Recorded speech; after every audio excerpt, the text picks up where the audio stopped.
Hi there, my name is Darragh Burke and it's Sunday the 15th of October and that means it's time for a brand new episode of The Big Bark. The Big Bark, listen up dog owners, it's for you, all you canine lovers. It's your favorite podcast, The Big Bark, with your host Darragh Burke and canine co-hosts Bruno and Millie. The Big Bark.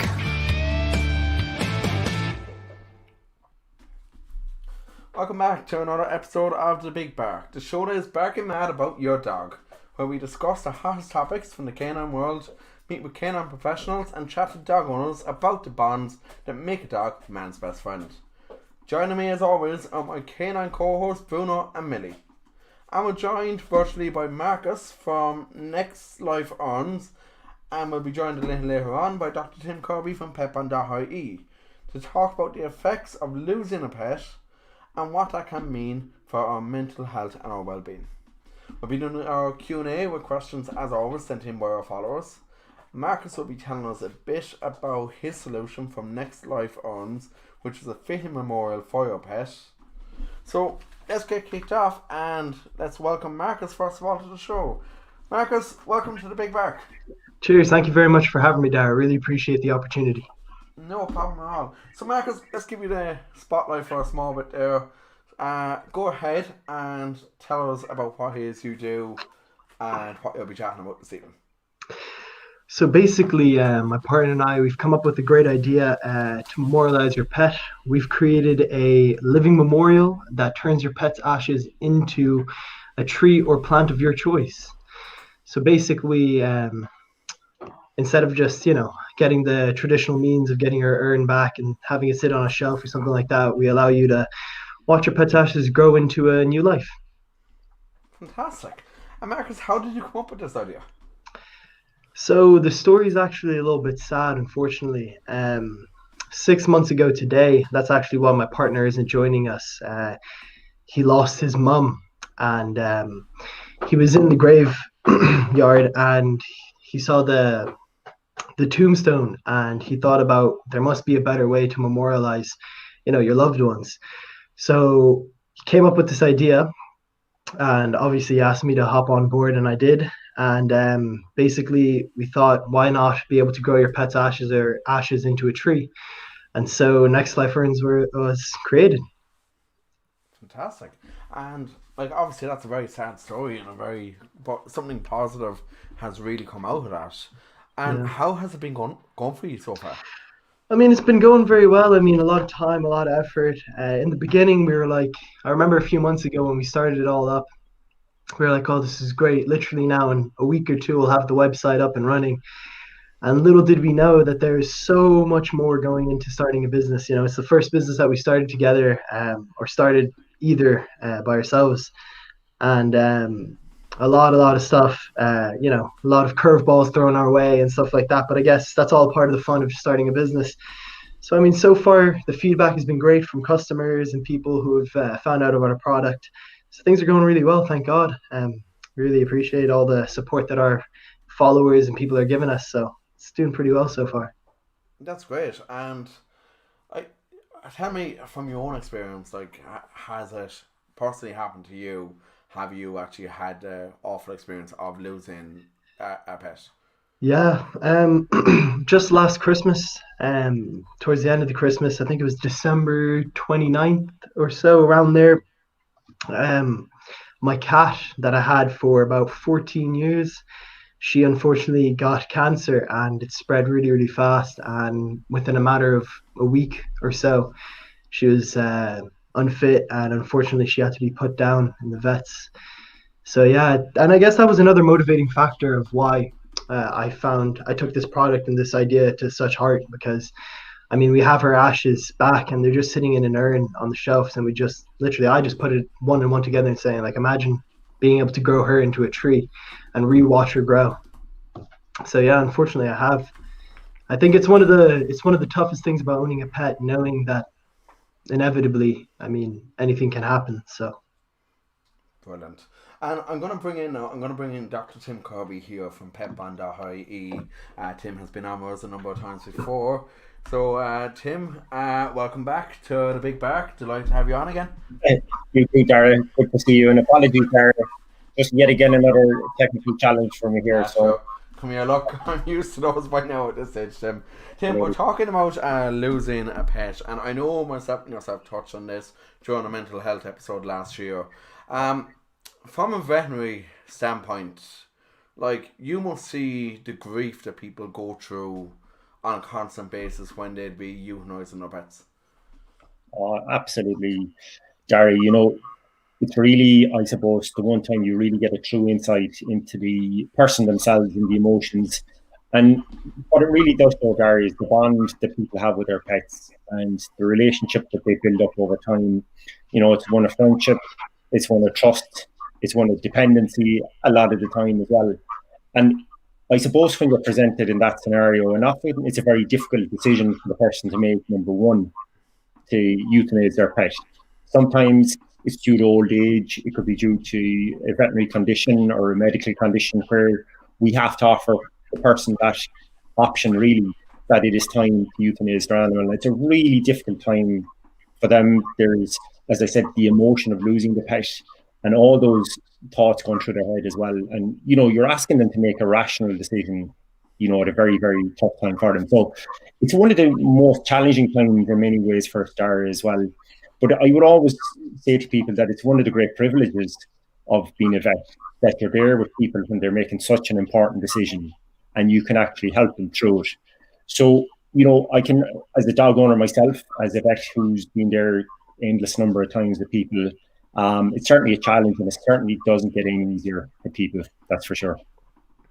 Absolutely. And look, I know from my own experience, I did lose my last dog, Coco, there about, that was nearly 4.5 years ago, and from my own experience, it crushed me. And for myself, I think, like, what Marcus from Next Life Urns has come up with is a fantastic product. Marcus, you want to tell Tim a bit about your product here? Yeah, so basically my partner and I, we've come up with this idea, and basically it's an urn that turns your pet's ashes into a tree or plant of your choice. So it's something that you could get and plant the ashes in and plant it as a unit in the ground, and a tree will grow from it. Brilliant. I like that, Marcus. It's a very individual concept. Yeah. I think it's good. I think it's a great opportunity for people to watch their pet grow again, a second time in essence. Yeah. Absolutely. And to be honest, I would love that there was an opportunity there like that when we lost Coco. Like, we had to take the difficult decision, like, as Tim, you said, with many pet owners that would have to, and like, she wasn't well, she had cancer as well, so it was really hard. But look, you know it as well that, like, despite the impact it has on you grief-wise, you are making the right decision as well. Yeah. So what I'm going to do there now is I'm going to bring up our Q&A there. We have a number of questions come in, and to any of our viewers watching, feel free to send in questions in the comment section underneath our Facebook and our YouTube streams. So you can send in questions that way too. I'm going to add the questions here now to the stream here. These are ones that were sent in this week through our app that we use, Slido. So I'm going to just switch over to that there. Here we go. Alright, so let's just scroll up here a bit. Alright, so obviously here, like, we have a number of questions here that I'm going to put to both different ones to each. So the first one here is, what should I do with my pet's remains? Marcus, tell us why, obviously, like, we're encouraging people, like, to use your product. It's a great product. And tell us why you would encourage people to do something like this as a memorial. Right. Well, coming from personal experience, losing a pet isn't easy, of course. It's probably the last thing that you want to happen.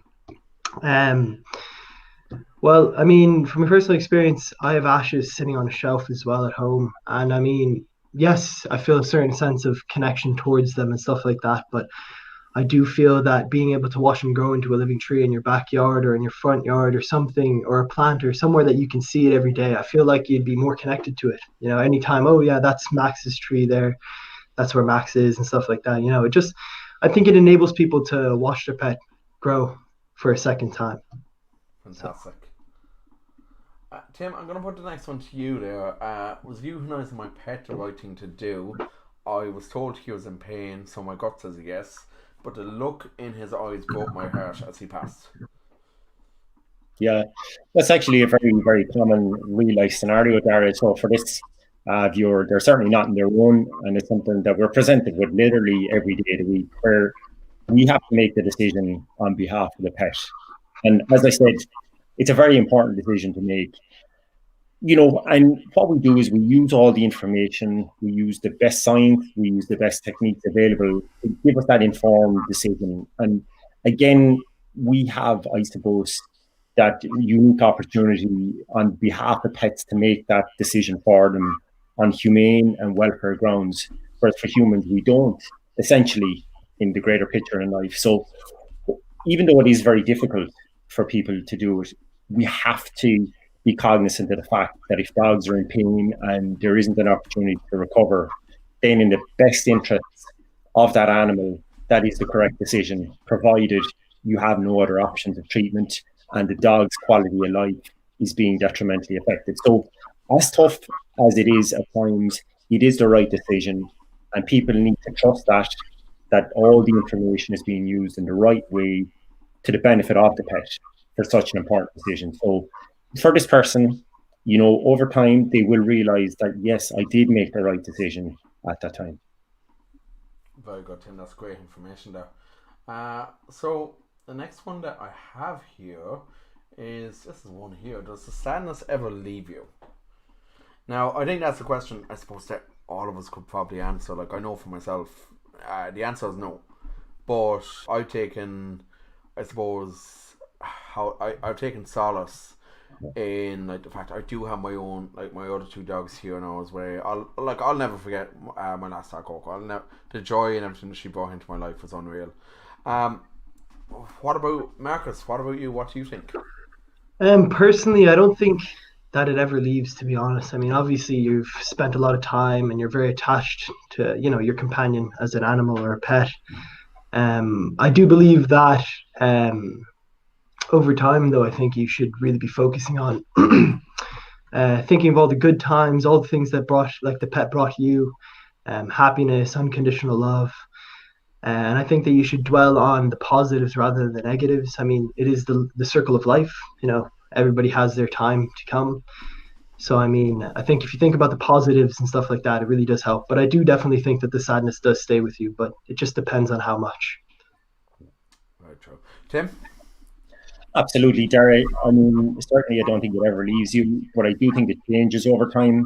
So, initially you're going to feel you're going to be in a state of shock, that immediate grief. Then over time, I think there's almost a period of acceptance where you accept that, okay, this has happened and unfortunately your pet is no longer with you. Then as it evolves even more, then you start to say, okay, how can I remember my pet, and all the great times we had together. So you go through that cycle, just as Marcus said, through different phases and different waves of it, but it's always there in the different guise that never leaves you, but it does change. Yeah, it's definitely it's something that's, I suppose, very hard to come to terms with, especially here now. Like, there's a question here. My young child has not stopped crying since losing our dog Snowy. I'm gonna assume Snowy was a lovely little white dog. I could be assuming wrong. Any tips on how to make her feel better? Like, Tim, you must see children especially come in, and it must be very hard. It is, Dara, and a lot of times the children, they've grown up with the dog, so their earliest memories are with Snowy around, and now Snowy's gone, and essentially it's a sibling to them. That's what you're dealing with here. And what I often say to parents is, you have to explain it through the eyes of a child. So there's no point in making a very complicated story or something very abrupt.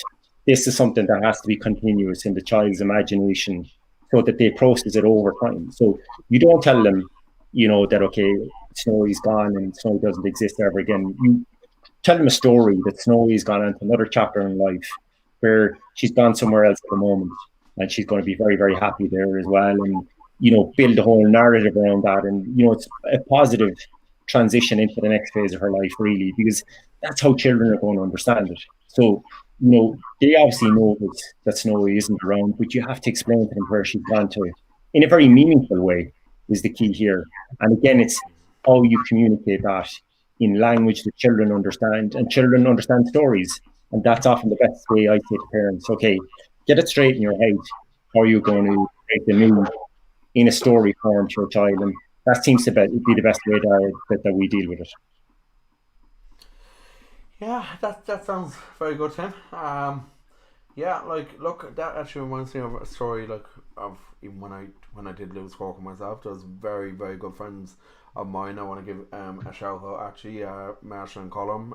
Not sure if they're listening this evening, and their daughter Alex, who would have, when she was very young, she would have actually grown up knowing my dog very well, and would, like, often, if we met up during the day, we'll give my dog a hug and everything, and trying to, like, it was something similar I did, like, we literally actually got Bruno more or less straight away because my dad didn't want to be well with a dog, and the story I told her was that, like, Coco had gone, but she had sent Bruno to actually watch over her. Yeah. So it's something that, like, I suppose was a nice little story to tell, like, such a young child who probably didn't understand the loss and what actually happened. Yeah. And on that, Dara, like somebody said to me recently, Dara, that the beauty about having a pet, one of them, obviously we know the benefits to your mental health, to your physical health, and just the quality of your life. But somebody made a very interesting point to me recently, and they said that it gets young people very conscious of the transience of life and coming to terms with that from a young age. And it's kind of the first time I really thought about it like that. It wouldn't be the first thing that would spring to my mind, in having a pet as being beneficial in that sense.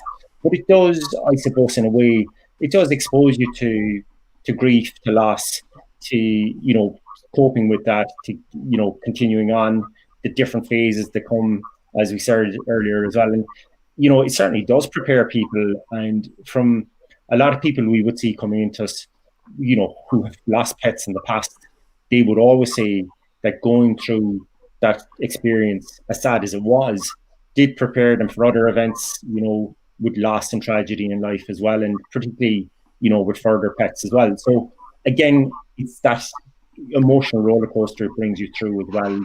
You take learnings from it, and it does, I think, over time change, and it does help people. Absolutely. And Marcus, I'm gonna put the next question to you there first. The question is, I feel like I haven't let go. My dog died 6 months ago. How do you say goodbye? Well, Dara, I think that it's very difficult to say goodbye, especially when, like I said before, a pet, an animal, it's like, your companion, you spend so much time with it, your day's routine are sometimes evolved around your pet. So, losing a pet is obviously a shock to the system, like Tim said. I think it's very hard to let go. I think it is a process of, I think it is something that, like, the grieving process, it's something that you have to do anyway with the grieving process, excuse me. Saying goodbye, walking through, like, maybe if you walk your dog through a park that you used to walk too often, walking through there, thinking about him, thinking about the good times you had. It's a very hard question because, everybody's different. Some people can say goodbye like that, and other people it takes years. So I think just thinking about the good times, remembering him or her for, the good times they gave you. I think that's the best you can do. Yeah, I definitely be in agreement with that myself. Like, everybody is different. Some people, like, and I hate to say this, but for some people, a dog is just a dog. Like, it's just literally a case of that's it. But for others, then, like a lot of, like, say, dog people I know, their dog is like their child. Tim, what would be your thoughts? Certainly, Dara. What I like personally is, I always like having some memories dotted around the place, because I'm never going to forget my dog when it has died. And I never have.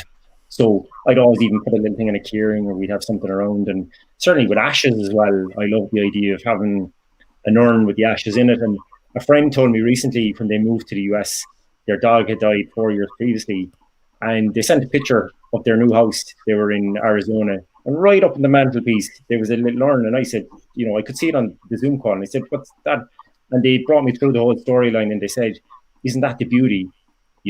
That the little puppy unfortunately died at quite a young age, is still with us." So that was nice, and they never really just said, "Okay, well, we'll draw a line and we forget about our puppy."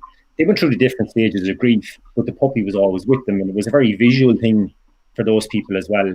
I'd be the same type of person that would say, okay, that even 6 months on, even sooner, I'd start putting little memories around the place, little visuals as well. And, you don't have to draw a line and say, okay, this is it. We have to forget about our dog and move on. You can just go in waves with it and whatever's comfortable for you, because it's a very personal bond with your pet. It's, as you said, it's different for everyone. So again, there's no hard and fast rule, but that's how I would certainly see it, as a kind of a transitional process over time. Very good, Tim. And the final question here: how long, Tim? I suppose this is another very difficult question. But I'm going to put it to each of you. How long should you wait to get another dog? Tim, I'm going to come to you on that one first. Yeah, Dara, and it's something that we get asked quite a lot as well. And what I always would say is that, when you lose a pet, your initial reaction is grief. So sometimes people actually go into shock. And I suppose to such an extent that you might have seen recently that there was a call for people to be, offered at least 1 day of leave from work by, law, essentially, after their pet has died. Such is the grief that people do experience. So considering that, you've got to acknowledge that you're going to go into a period of shock, extreme grief over time as well. So therefore, you don't want to make any immediate decision. So I would always say, give it at least weeks, even months, is what I would generally advise people, until you're very acceptance. So you've gone from that immediate shock and grief into the acceptance period, as I said previously. And that usually takes months for people. And then you can rationally sit down and say, okay, I'm accepting that my previous dog has passed on to another life. Now, do I actually want to get another dog? Not as a replacement or a surrogate, because it's going to be a different character. It'll be a different individual entirely. But I do actually want another dog. And if you are thinking rationally like that, and that's what you do want, absolutely, you go ahead and you safely source another pet. And if you don't want one, that's absolutely fine as well. You've done what you think was best, and you just can't accept to have another pet in your life. But a couple of months there is what I would certainly advise people. Marcus? Yeah, I have to agree with Tim 100%. I feel like making decisions in such a moment, once you did lose your pet, it's not the best idea. I think you need to have time. As Tim puts it, the acceptance phase. I think you do need to be in that phase, which could take months, sometimes years for some people.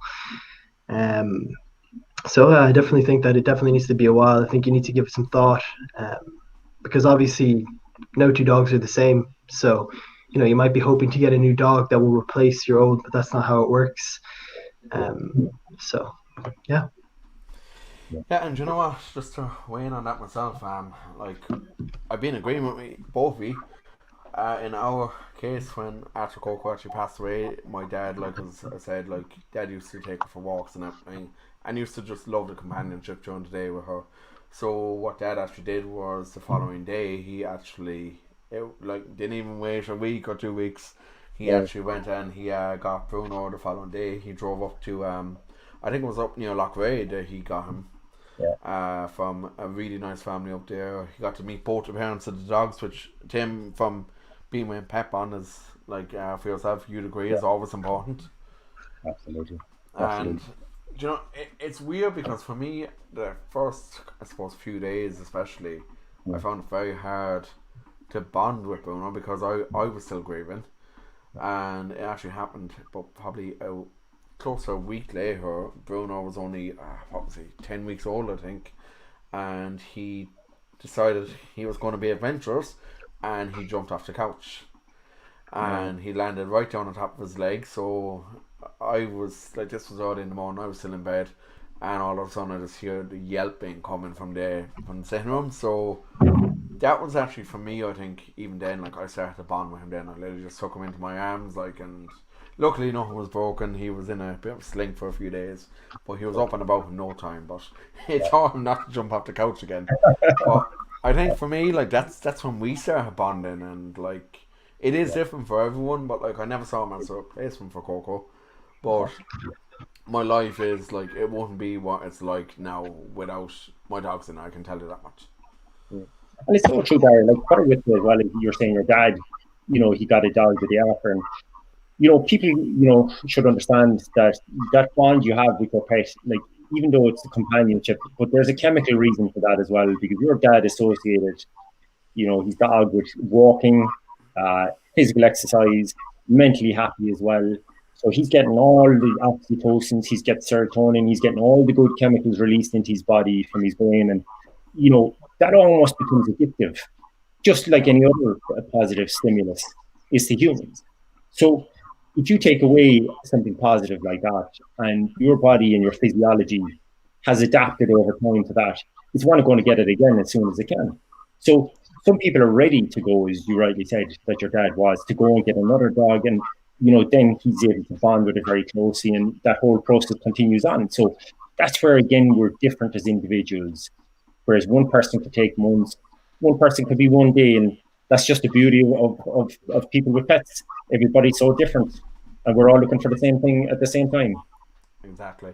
And like you mentioned there, the serotonin, the oxytocin, like the feel-good chemicals, they're very important, obviously, for our mental health, and like that's why dogs themselves are like so important for our mental health and our happiness. Yeah, more so than ever, Darry. You see all the publications coming out recently showing. There was one last week there. It's an American institute that we work very closely with, and it's showing the reduction in blood pressure, reduction in the heart rate of people as well, reducing the incidence of depression, more so than any single drug that has been discovered, even in placebo trials with different control medications. This is fairly astounding stuff when you really quantify it and you can measure the benefits of what a dog will bring to people. And I think it's fantastic to see it being done in that fashion. Absolutely. And I'm actually just looking at an article here that the Irish Times set up during the week, and new research, new dog DNA research finds that they behave, age and mellow like we do. Researchers in Vienna have found that dogs' personalities change over time and they mellow in the same way that humans do. And the most intriguing part is that, like people, some dogs are just born old, which is to say relatively steady and mature, and the kind of pup that seems ready for Mr. Rogers' cardigan. There you go. It's the individuality, isn't it? Pets are just, in many ways, they're kind of mirror image of humans in many aspects. So it's very interesting research. And I suppose one thing on a happy note, I want to kind of touch on. It's actually something I meant to touch on last week with the US election wrapping up last week. It's just so fantastic to see Joe Biden, and he has his two dogs, Major and Champ, and it would be the first rescue dog to ever be in the White House. Well, I did hear that that Trump was the first president, I think, over 100 years or something like that to be in the office without any pets. Yeah, so I believe. And I'm looking at images here, like Joe Biden, he seems to be his family seem to be like a real dog kind of family. So it's great to see that we'll have a first dog again. Yeah. That's brilliant, Darry. I mean, you even see pictures coming out during the week. It's just, again, it's want to build that connection and build the bond between pets and humans and the normality around it. And, again, I suppose it's back. It's creating that kind of symbiotic, peaceful relationship that pets bring to people. And it's just going to bring down the temperature, right across different sectors of society straight away. That's what pets do. They don't discriminate against people, religions, races, creeds, anything. They're there for everybody. And that's the beauty about this, being present again. So I think it's very good to see. And certainly, as I said, if every president had a couple of dogs, I think we would be in a good place as societies.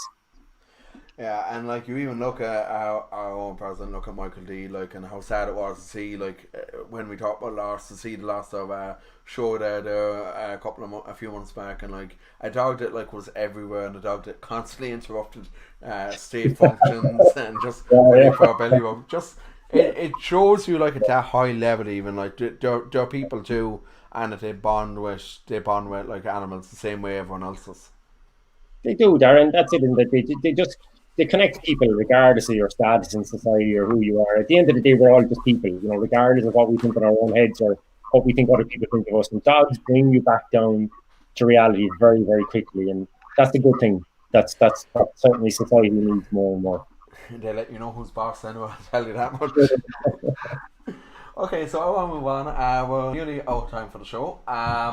Just to give a bit more details, I've spoken about this the last 2 weeks, and want to give a quick reminder again. All I Woof for Christmas is coming up on the 29th of November. It's a business showcase where we're featuring the top products from Irish pet business, all to raise funds for 4 amazing charities. We have live entertainment and a huge raffle.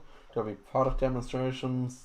We have a good few bands lined up for this as well, and I'm delighted to confirm. I confirmed this during the week on Instagram, but say it again. Our 4 charities are the Search and Rescue Dogs Association of Ireland, Limerick Animal Welfare in Kilfinnan in County Limerick, Modra in Galway, and you have Dogs Aid Animal Sanctuary in Dublin. So we are absolutely delighted to have those 4 charities on board. On the 13th of December, we have the big man in the red suit in the house, all the way from the North Pole himself. We have Santa Claus himself. He'll be reading out letters that have been sent in by owners on behalf of our dogs on the live show. We'll have another bit of live music, a few Christmas songs on air with some very talented musicians joining us virtually.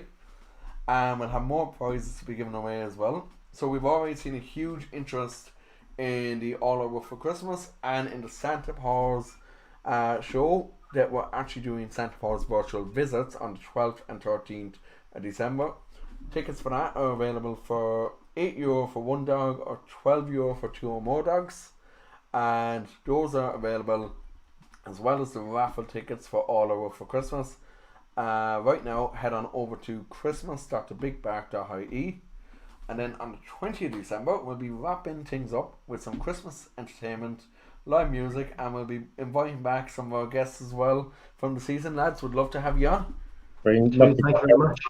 Tim, I believe you were on with us. I believe, is it the 6th of December? We have you penciled in for? Yeah, looking forward to that. We will be talking all about why a dog is for life and not just for Christmas on that episode. So a lot of stuff to come in our festive season, and I think we'll leave it at that for today, guys. Look, thanks to everyone for listening and for tuning in. Marcus, thanks for joining me, and Dr. Tim Kirby of petbond.ie, thank you again for joining me. And thanks to everyone who sent in their questions, and thanks to Marcus and Tim for doing the Q&A as well there. So join us next year, or next week rather, when we'll be chatting all about canine nutrition. We have a brand new guest. We have a guy called Ross. I don't have Ross's second name in front of me, but he makes pet treats and pet food, and he is a canine nutritionist himself. And we'll be taking questions on pet nutrition next week. So until then, make sure you subscribe to the podcast on iTunes or Spotify so you never miss an episode. We're on Patreon now, so if you enjoyed this episode, head on over and support us by becoming a patron of the show. 20% of your Patreon donation will go to our animal welfare fund to be distributed across animal welfare charities across Ireland. Check us out on our social media channels. You'll find us on Instagram, Facebook and Twitter, and you'll find all the links in our bio and our might need to give you the links to find it. You'll find them all on thebigbark.ie anyway. Well, from all of us here, have a safe and a barking mad week, and we will chat to you all next episode. Thanks, guys. The Big Bark, listen up, dog owners. It's for you, all you canine lovers. It's your your favorite podcast, The Big Bark, with your host, Dara Burke, and canine co-hosts, Bruno and Millie. The Big Bark.